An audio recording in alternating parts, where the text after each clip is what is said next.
So, ich darf Ihnen endlich unsere Gastrednerin präsentieren. Julia Flanders ist Professorin an der Northeastern University. Sie leitet dort das Women Writers Project und ist Chefredakteurin von Digital Humanities Quarterly, was Ihnen sicherlich allen etwas sagen wird. Sie hat ihre Ausbildung in den digitalen Geisteswissenschaften in den frühen 90er Jahren begangen und ist sehr stark aktiv im TI-Konsortium.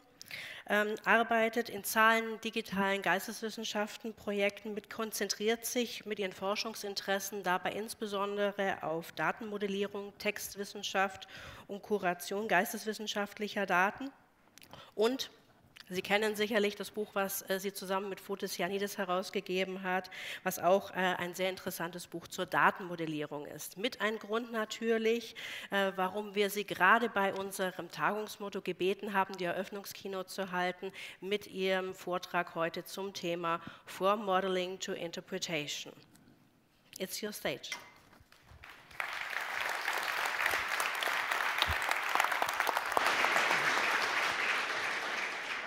Guten Abend und vielen Dank. Thank you so much for this kind welcome. Thank you, Dr. Gaios, and to the program committee for inviting me. It is a great honor and a great privilege to be among so many people whose work I have admired and benefited from for so long, so thank you. I want to start with a couple of acknowledgements. First, this work draws very heavily on my collaboration with Jahrestagung on our workshop and the recent volume on data modeling in digital humanities, and indeed on the work of all the contributors to that volume. I also want to express my gratitude to my student and colleague, William Reed Quinn, for making me aware of the importance of weak theory. These days I feel as though everything I learn from my students, so it was a delight to learn that from him. And finally, I want to acknowledge a strong debt to my colleague, Amanda Rust, who has been leading the Digital Scholarship Group's efforts in thinking about how modeling and interpretation can be redirected towards goals of social justice. The American poet Robert Frost is widely and variously quoted as having likened free verse to playing tennis with a net down. And as an undergraduate student writing a senior thesis on Robert Frost, I thought this was a wonderful metaphor. Looking it up recently, I found an equally wonderful, maybe more wonderful, rebuke from Frost's contemporary Carl Sandburg. Let's see if I can work this thing. The poet without imagination or folly enough to play tennis by serving and returning the ball over an invisible net may see himself as highly disciplined. There have been poets who could and did play more than one game of tennis with unseen rackets, volleying airy and fantastic balls over an insubstantial net on a frail moonlit fabric of a court. For me, these days, everything is a metaphor for data modeling. And this one seems particularly apt, given the theme for this conference. I'm sure over the next few days we will hear much subtler explorations, but let me start with an obvious one. Data modeling is partly about creating a space of action, perhaps a Spielraum, a space of play, perhaps an Arbeitsraum, a workshop or studio, a space of constraint in which the constraint, whether real or imagined, frames the meaningful challenges and outcomes. Frank Fischer this morning asked me to say what I thought the position of the TEI was within the landscape of data modeling, and I found myself giving an impassioned spiel about the history of the TEI, its initial vision of an interchange format, its internal debates about strictness and conformity, and what I take to be its greatest achievement, namely the creation of a customization and localization mechanism that affords its users the ability to create strong or weak local constraints, their own Spielraum, if you like, while remaining in meaningful conversation and collaboration with the rest of the TEI world. What I would like to talk about this evening is the ways in which this kind of Spielraum is not just about us and our own game of tennis. To pursue the metaphor possibly past endurance, how do we avoid building a country club?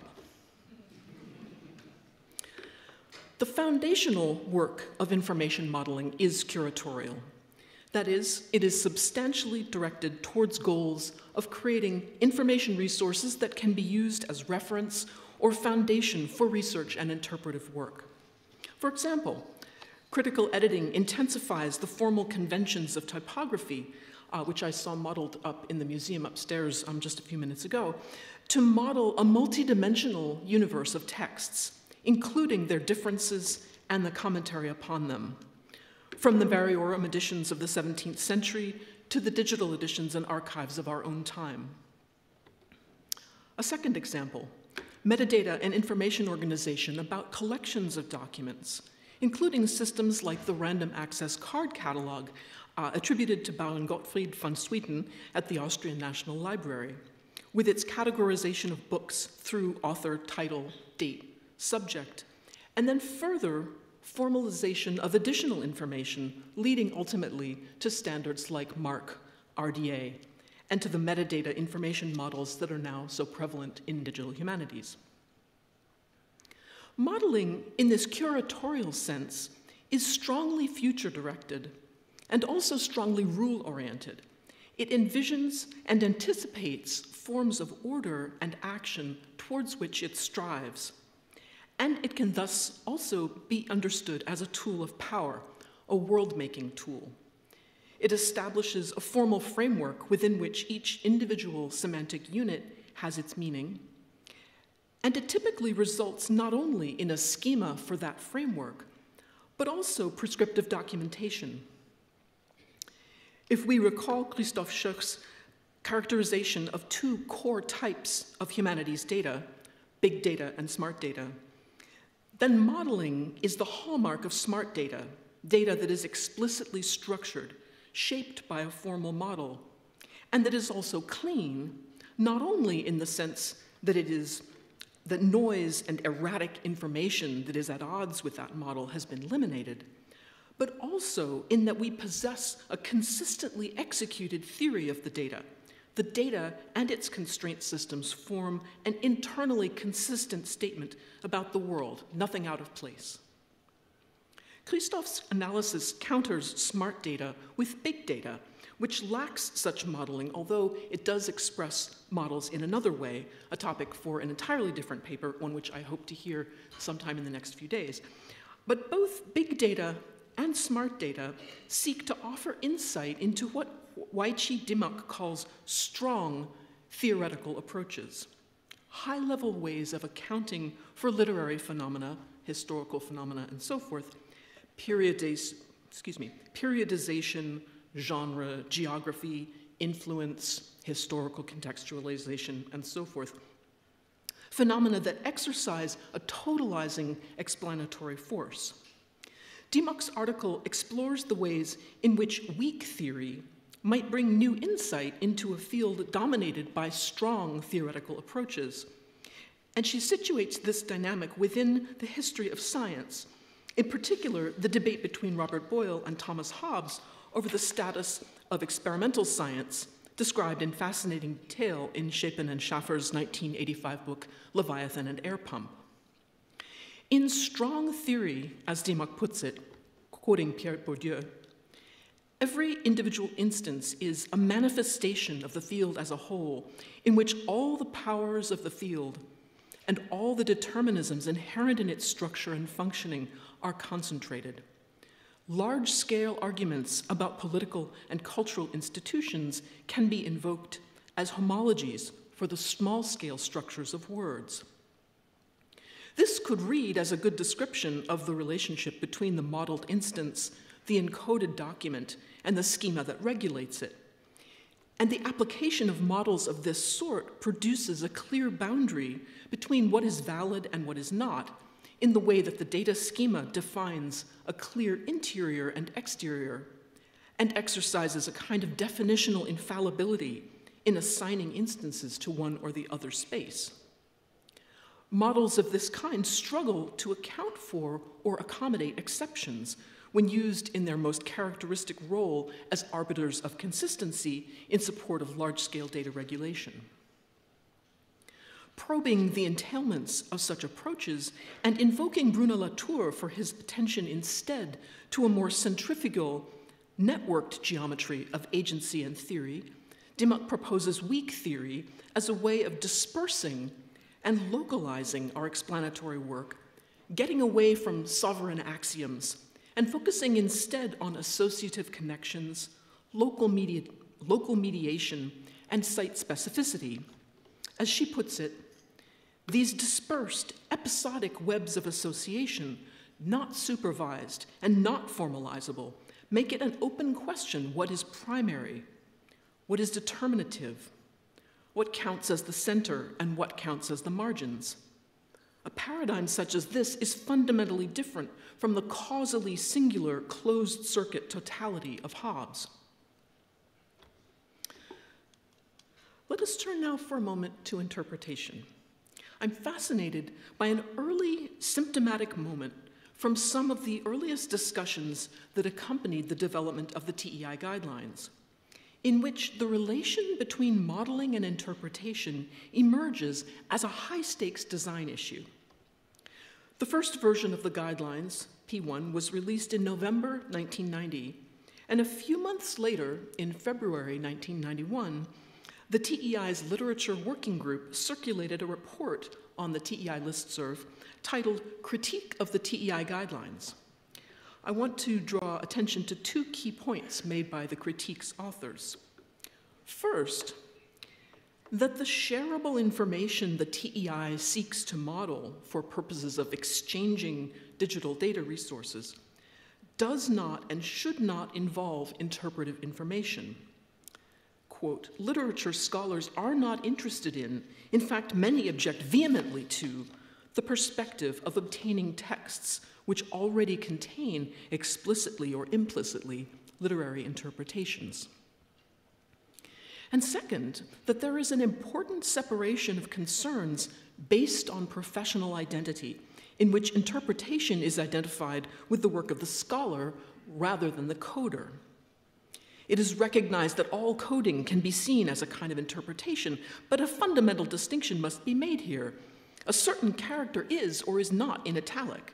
Once the way of representing italic has been decided, a simple either-or decision carrying very little intellectual content will resolve the matter. Why a word is italicized is open to a number of interpretations. Scholars legitimately may not agree on which one or ones are valid. This is interpretation in the usual sense, and is the domain of the scholar working on the completed text, not that of the coder inputting or converting the text. Recommendations overlooking this distinction will alienate the vast majority of literature people working with computers. This critique clearly positions interpretation as following from, as an intellectual sequel to, the foundational work of modeling, but it also offers a fairly weak view of that foundation. Modeling establishes the text and thus serves as a form of lower criticism, and it is fundamentally convergent on a kind of consensus that is achievable because it is interpretively insignificant. Interpretation, in the usual sense, by contrast, is naturally divergent. Scholars don't want other people's interpretations, they want their own, and in particular, they want the freedom to establish their own. The critique was an early sign of what proved a long-standing irritant, an issue that demanded explicit mention in discussions of what encoding and transcription really meant for scholars. Scholars, including Marcus Walsh, Alois Pichler, and Peter Robinson, to quote just a few, argue passionately that even the smallest and apparently most trivial acts of transcription are deeply and consequentially interpretive, contra the assertion of the critique that there are some modeling decisions that are cut and dried, suitable for the coder. And in these discussions, we can see a shifting geometry of the relation between modeling and interpretation. First, as we see in the critique, there is a geometry of subordination in which the domains of modeling and interpretation are carefully bounded and aligned with professional hierarchies.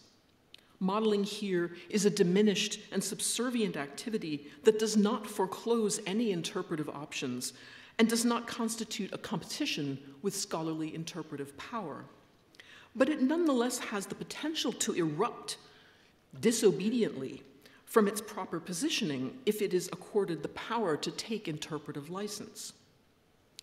Closely neighboring to this relation, and perhaps even isomorphic with it, is a relation of power in which modeling exercises a coercive hegemony, a consensus that is not fully inclusive and by its nature never can be.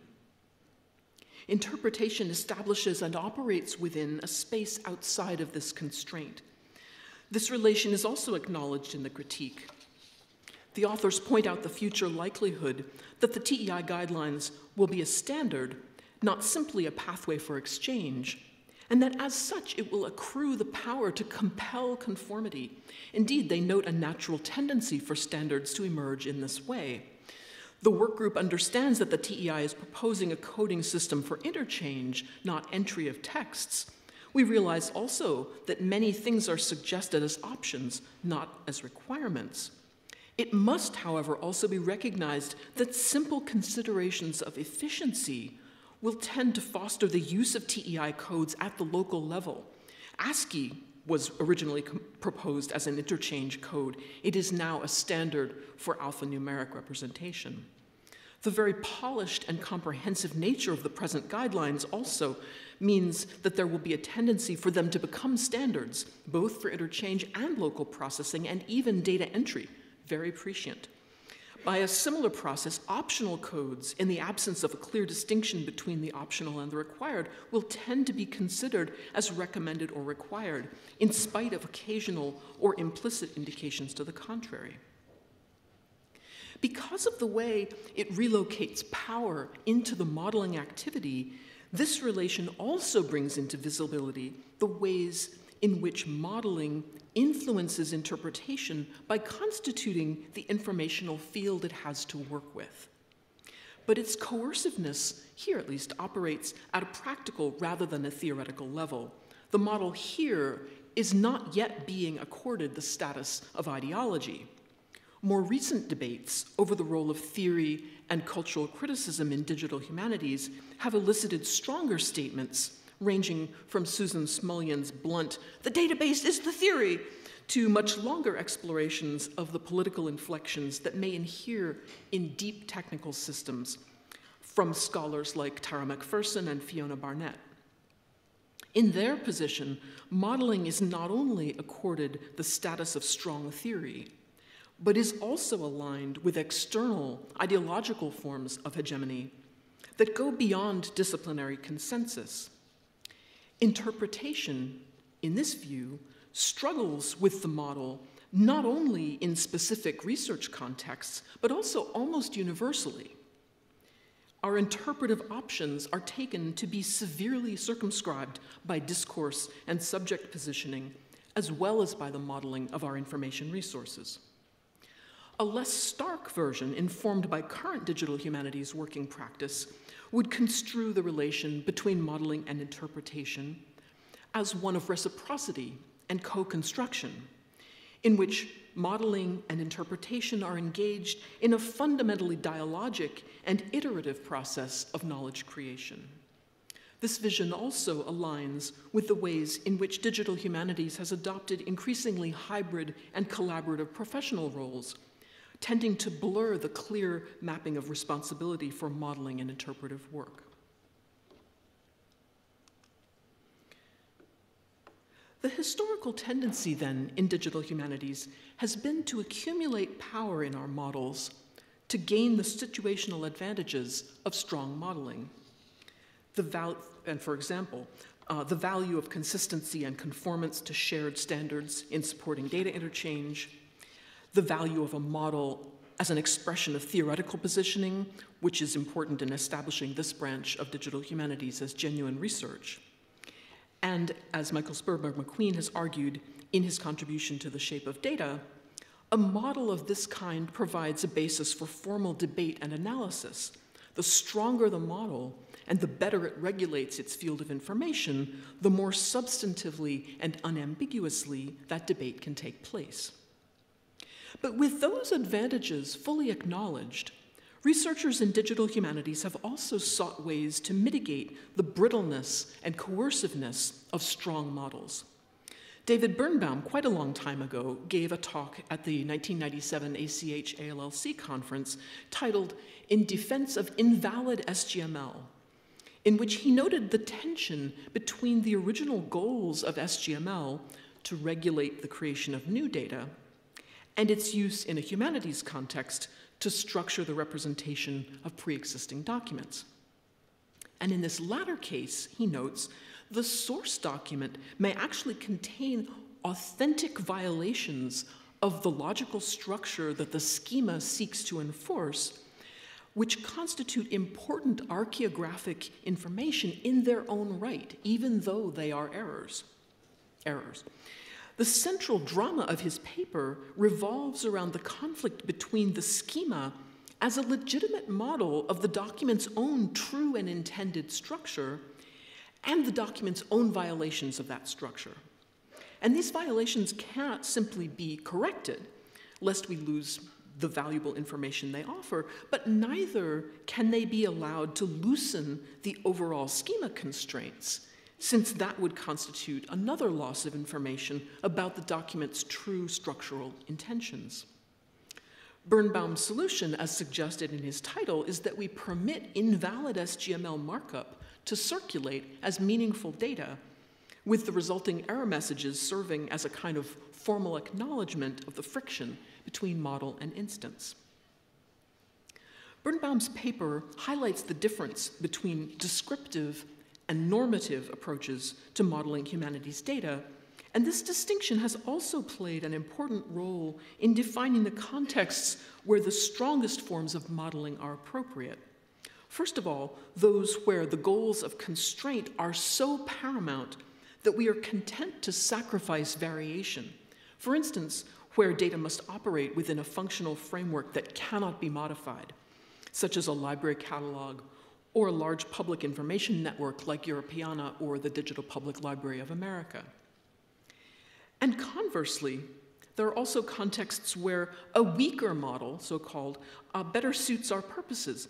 As Diemak puts it, cases where our knowledge-making is not supervised and not formalizable.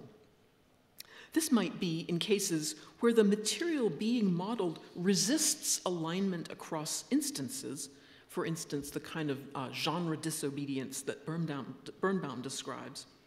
But it might also be in cases where the work of supervising and formalizing is in itself socially damaging, through the imposition of knowledge paradigms on participants who, unlike the authors of the critique, are not in a position to resist, or whose trust and collaboration is more important to us than perfectly formalized data. I want to pause here and point out that interpretation in these discussions, dispersive, localized, exercised by individuals rather than organizations, could well play the role of the weak theory in relation to the strong modeling. As is becoming clear, one of the problems with modeling as strong theory is that it constitutes an imposition of will on populations and potential partners with whom we ought rather to have a bilateral relationship, rather than insisting that they play the excellent game of tennis on our club. We could thus imagine the space of interpretation and its improvisational logic as restoring the balance by offering a zone of free play that is open to all. But I would instead like to argue that the entire signifying circuit here, as currently constituted in digital humanities and indeed in the academy more broadly, is strong. Interpretation, and in particular scholarly interpretation, represents the value, the payout, the return on investment that authorizes modeling in the first place. Furthermore, interpretation as a funded professional activity, the research portion of our annual merit reporting, is structurally cohesive and institutionally foundational, even though individual interpretive work may go in widely divergent critical directions. in an important sense, the medium or the institution is the message here. Insofar as academic data modeling seeks to anticipate and underpin the interpretive operations of academic scholarship, it ensures that those operations are working from inputs that already carry a strongly authorized theoretical stamp. And insofar as scholarly interpretive operations, however their individual narratives may vary or offer local critiques, insofar as they seek a framework of intelligibility and value within the academy, they likewise ensure that the academy will continue to invest in modeling frameworks that can continue to reproduce and underpin that interpretive work. In other words, it's not that modeling is strong and interpretation is weak, but rather that as practiced in the digital humanity, they constitute together a form of strong theory about the academy itself and the forms of knowledge it can produce. The interpretive elements of transcription and encoding, for example, in Pichler's and Robinson's accounts, are precisely those that contribute to the establishment of a text that can be read and interpreted through established academic protocols. The forms of agency that were opened up early on, for instance, in the Canterbury Tales Project, for readers to choose their own editorial options and draw their own interpretive conclusions, are still strongly bounded by the terms and premises of the model, that the reader's free will is directed towards comparing witnesses and readings to establish a textual history of a major cultural work. Crowd-based approaches, which became prevalent in the first decade of the 21st century with projects like Galaxy Zoo and Transcribe Bentham, invite volunteers to identify with the research-oriented, although public-spirited, goals of these projects to create accurate data within the constraints provided by the contributory platform so as to support further academic research. As I observed earlier, strong modeling and interpretation have an important role to play in relation to the interests of the digital humanities. However, the academy, and by extension our field, are now being asked more forcefully than ever before in our lifetimes whether and how they can really serve a purpose outside of their own bounds. Moreover, the recuperative motivations that early on prompted the creation of archives of women's writing and African American dramatists and the reassemblage of dispersed medieval manuscripts are now being turned to archives of even more strongly marginalized populations. And increased research attention is being paid to the history of those communities. At the same time, the power dynamics of that research attention are rightly coming under scrutiny.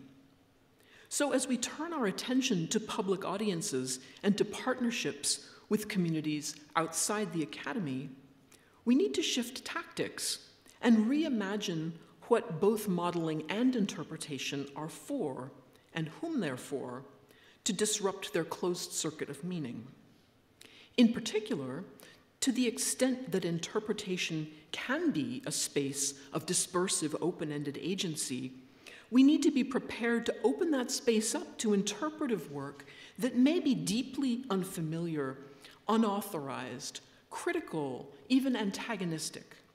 We must genuinely allow it its own autonomous Spielraum.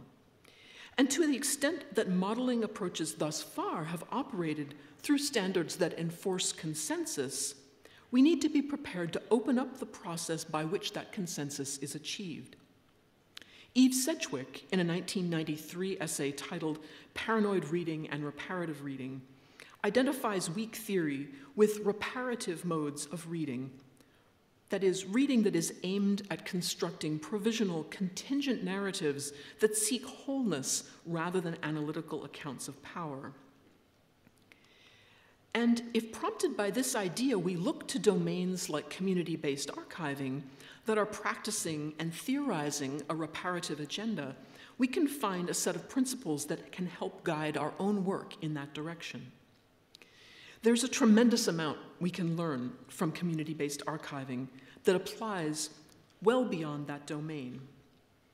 not only about modeling and interpretive practices, but also about workflows, effective design processes, and sustainability. The Boston Research Center at Northeastern University, led by my colleague Amanda Rust, is working to bridge between research-oriented data modeling and tool infrastructure and community-led design practices, which is a steep learning curve indeed. I want to reference a handful of key points that seem particularly relevant to me here. First, as this quotation makes clear, agency is a crucial issue. In my discussion earlier of the contested agencies of modeler and interpreter in text encoding, the range of eligible agents is comparatively narrow. The modeler, the coder, the interpreter all come from the academic or para-academic spaces: scholars, students, librarians, information technologists, us. The scholars of community archiving Scholars of community archiving emphasize the importance of not simply extending agency to community participants or sharing agency with them, but ceding certain forms of agency to them altogether.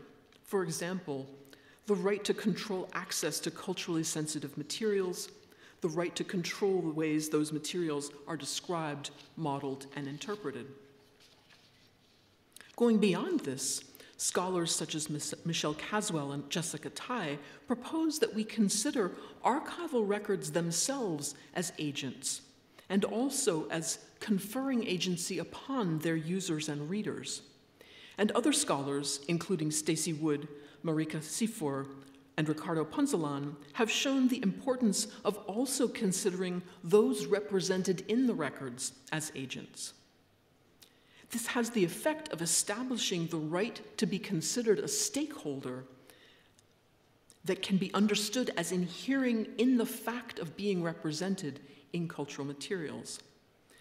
Thus, in the context of modeling and interpretation, in seeking a term to put into dialogue with strong, rather than weak, we might consider empowering or decentering or multilateralizing. Second, and closely related to the issue of agency, is a shift in the role and nature of expertise. For instance, as Ponzalan and Caswell argue, community archival discourses have expanded the notion of who has the power to process and control archival records.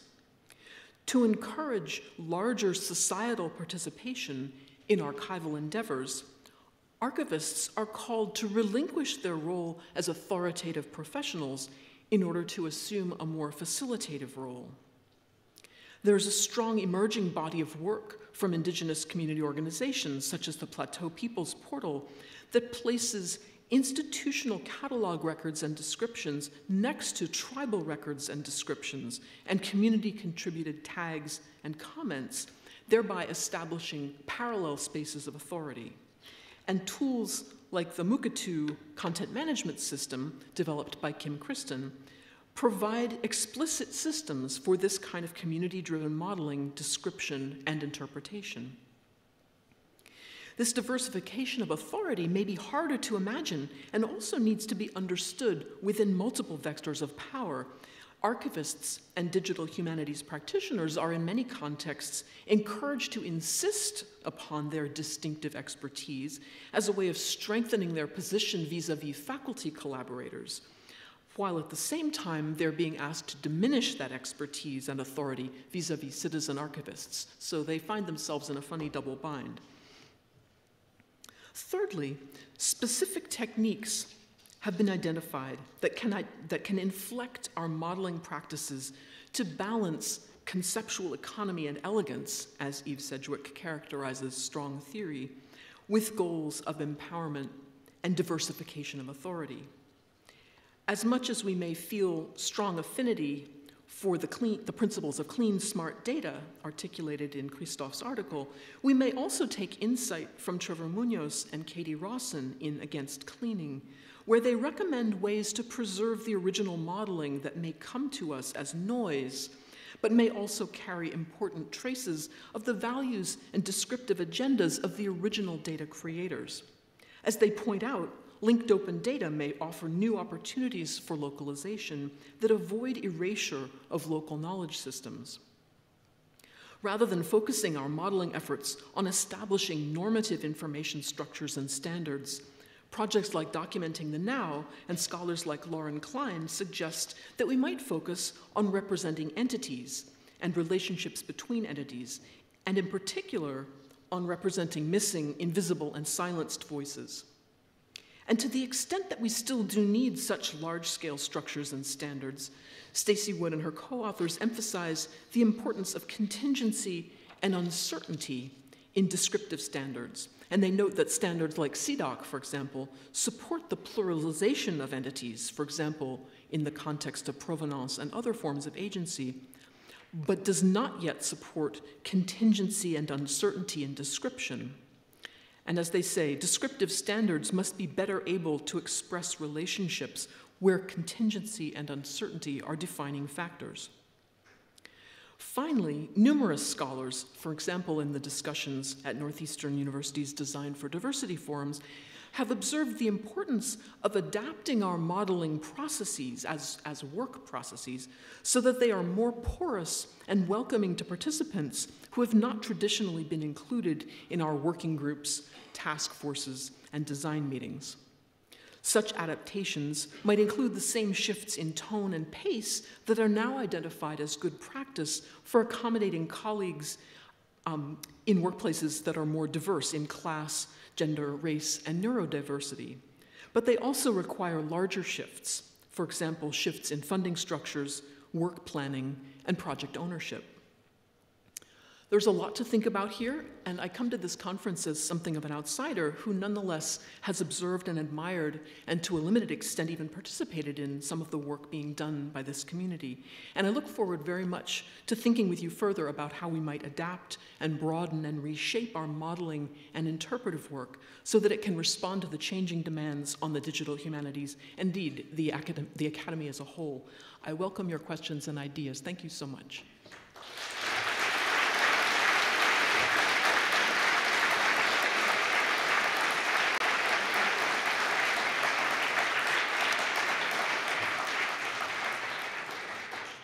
And I am licensed to take questions. Yes. Thank you very much for your interesting talk, and it was really enlightening for me. So you have been calling for enabling or empowering communities of cultural heritage to decide who's having the access to their cultural heritage data. Could you comment on your ideas, how this idea of providing agency provides a field of tension with regards to fair data? Fair data? Yeah, so findable, accessible, yes, interoperable, etc., which kind of, well, goes together with linked data, not necessarily open data, so there's a whole field of tension there, and I thought you would probably have some ideas on that and could comment on that. Yes, no, that's a wonderful question. Thank you. I should say first that that's an area where I know that cultural heritage professionals are working very hard. I mean, it's so my ideas on the subject are probably less relevant than theirs, so immersed in it. But I will say that I have heard some very interesting talks, most recently a few years ago at the Digital Humanities Conference in McGill, that call into question, or at least culturally contextualize, the principles of transparency and the epistemology of transparency that underlies the fair and open data standards. And I think that, you know, within, let's say, a consensus, or within a I don't know what the right term is, maybe a level playing field, collaborative professional space, principles of transparency and openness operate very smoothly. But they, I think, were developed without taking into full account the disparities of power that operate where information has been appropriated or created without thinking about the consequences and the impact on the people who are being informationalized.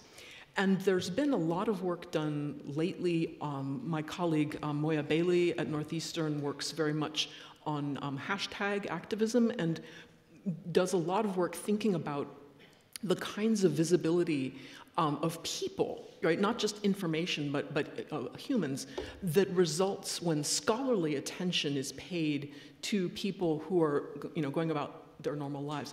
And I think if we extend that logic backwards in time, and we understand that for many, communities that have very, very long histories, there isn't the experience of separateness between people who are somehow historical and don't exist anymore and are fair game, and people who are in the present and can be harmed. In other words, there's a much stronger sense of continuity there.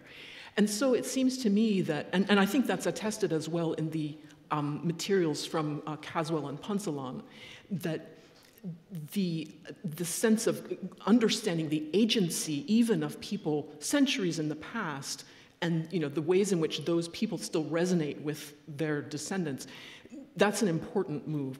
So I think that, I'm not answering your question, I'm just talking around it, but I'm sort of trying to give some texture to the problem so as not to simply say, oh, drat, we forgot about openness, or oh, drat, we forgot about, it's not a simple balancing act, but it is a balancing act where, at the moment, proponents of open access hold all the cultural power. So that makes me suspicious that there's got to be some kind of better dialogue there.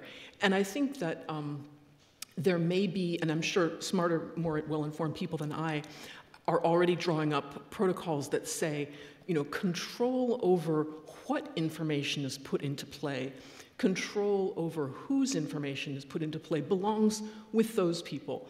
And that once the information is in play, then principles of fair use and so forth operate virtuously to ensure that that information is not controlled by capital, right, but is instead shared as a common good. But the question of, but we can't establish the idea of common good until it's genuinely common. So I think there's an anterior problem of participation and ownership and enfranchisement, perhaps, cultural enfranchisement, that plays into making that kind of decision and establishing a good version of those kinds of standards. I hope that addresses your question or gives us something to think about. I'd be interested to talk more about this. And again, it's not an area of my expertise, so. I'm being blinded by the lights, so I can't see. If you have your hand up and want me to see, you have to wave it in the air. Or I will just take a drink of water.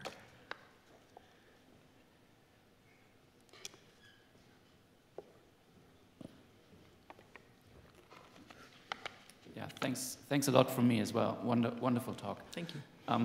I was wondering, so about the strong models. So on the one hand, I think the consensus in the community has been that strong models enable collaboration, interoperability, common tools, so lots of benefits there. And you showed that there might be, that they also may cause problems for collaboration. So how do we balance that, or maybe even beyond balance, I don't know, how do we deal with this tension in standardization, ultimately? Another great question.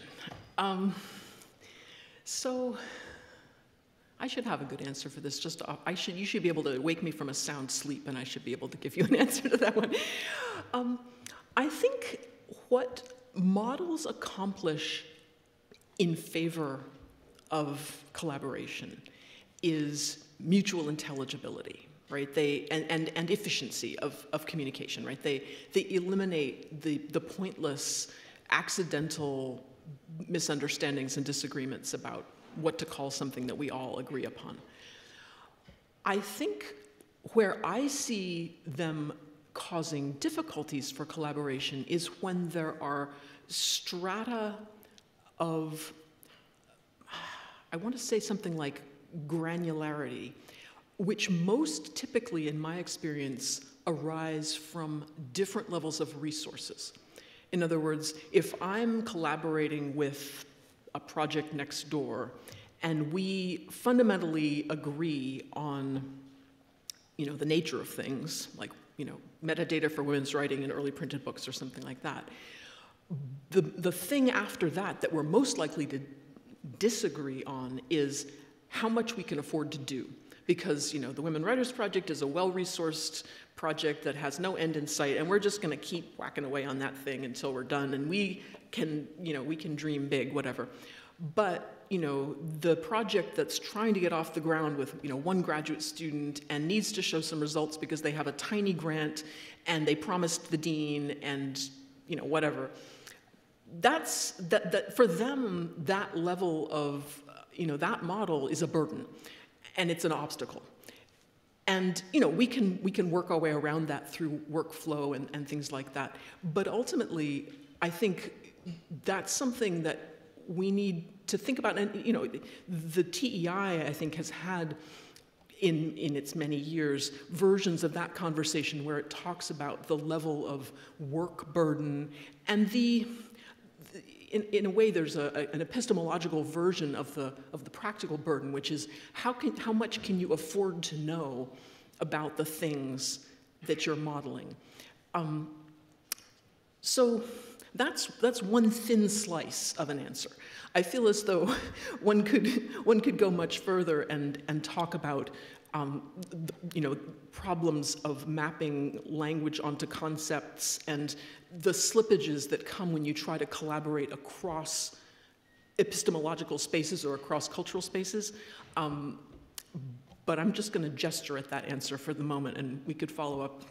Again, I think this is probably an area where this community, or perhaps the European digital humanities community, is in a strong position to think about and is probably already making good strides. So.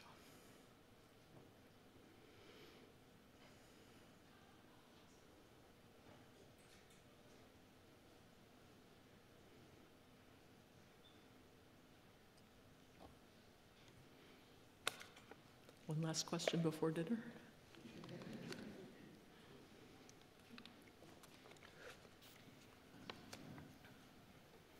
Yeah, in the back.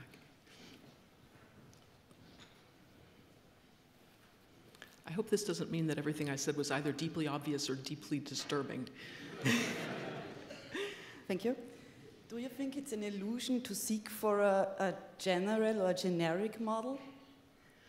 Could you say the question one more time? The microphone didn't kick in right away. If you think, or do you think it's an illusion to seek for a more general or a generic model? That's really interesting. So, I think within the scope of our current modeling tools, which are, let's say, operating at this level of abstraction, it is an illusion, because by their nature, tools like the text encoding initiative or friend of a friend or whatever model you're using, they have established an internally consistent semantics, a closed system, if you like. And what they're modeling has edges. They've decided on the edges of what they're going to model. And universalizing at that level, I think, is madness, but also dramatically unfeasible, right? I mean, the TEI tried to do it by establishing not only these semantically specific things like epigraph and quotation and paragraph, but also generic things like division or segment or anonymous block, which in theory you could use to model, this auditorium or, a hydrogen ion or something like that. But in practice, they still only really make sense for things like documents, let's say, or documents and data. And I think the same, other specific languages and specific models may do a better or worse job of defining and filling a semantic space and perhaps gesturing beyond it with generic things. I think where a generic model, I'm so out of my depth here, wow. I think where a generic model could be imagined is at the level of a meta-modeling language. In other words, I think that, I mean, XML does not achieve this because of its, entailments with respect to hierarchy, but something like RDF, I mean, it's universal insofar as it says nothing, right? It says only the meta, right? So that's great. It's like a, it's like a big, big thing of boxes or cardboard and tape and pens, and you can make all the things you want and you can put all the stuff in them. But it hasn't really gotten you very far. All it gets you is the tool, right? It gets you the thing that the tools can operate on. And I remember being in the room when John Bosak in 1997 announced XML, and how the reason XML was going to be awesome was because there would be tools, because XML is easy to write tools for, and there would be all these tools, and they wouldn't care about the specific model, they would only care about the meta model. And I feel like maybe RDF is going one better than that, because it gets us out of the space where you can model anything as long as it's a tree or something that's like a tree with vines attached to it. This may be me showing my age. I feel like my grandfather told me that he knew he was getting old. He was an electrical engineer. He said he knew he was getting old because the next thing, which at that time was the transistor, made no sense to him. Like, he couldn't kind of get out of his own head. And I feel like maybe RDF for me is the transistor. Like, I was raised on XML and HTML, but I'm hoping that maybe RDF will be that thing. But those younger than me will find out. All right. Yeah, a question in the back.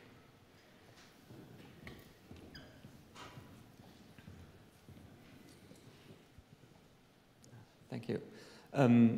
One thing that we also often see in these conferences is the discussion of applications of machine learning to humanities problems. And I wonder if you look at it from this conceptual angle, if especially unsupervised machine learning techniques are not one way to get around this strong modeling action that always superimposes your predefined categories and things like that, but allows us to work more inductively from the data itself. And so how would you relate these two activities with regard to each other? I'm so glad you asked that, because I had a whole section in here that I was going to, well, I didn't have a whole section. I had a tiny little 2-line thing where I was going to gesture to that question. And then I cut it out because it was not enough. And I said to myself, someone will ask about this, and then we can talk about it more fully. So yes, I think from one perspective, unsupervised modeling produces a model inductively. And that model, in principle, has the characteristics of, I'm not sure if it has all the characteristics of weakness that in Dimock's terms or Sedgwick's terms are important. But it certainly, you might think that it escapes the kind of a priori theory of the universe that, is the issue with something like the TEI. However, I'm aware of plenty of scholarship recently by people like Safiya Noble and all the others who are looking at the ways in which those models are created, that it suggests that that model is tacitly supervised or invisibly supervised by the data that you're putting into it. Now, this also, this is not news. But I think that what that does is it says we have to pay really close attention to the input data, the training data, and we also have to pay really close attention to the models that training data produces, and not just assume that because they came about inductively that we had nothing to do with them, right? I think they still deserve our critical scrutiny, and in particular, I think we need to look at the effects they have. In other words, we can't just trust them to go out into the world and do their thing because they were unsupervised, and so it's not a problem. We need to think about what it means that we innocently create, we innocently derive, we innocently train a model that turns out to have some very interesting theoretical entailments, and think about the responsibility we might carry for those theoretical entailments. I feel like I'm kind of waving my hands in the air in an ethical way, but I think there's more to it than just saying, hey, the machine did it, and it must be fine. So I hope that's an answer that seems okay. Das stimmt. Okay. All right. I've been told that there's dinner. Far be it from me to stand in the way of dinner. Thank you again so much for these questions and for this opportunity.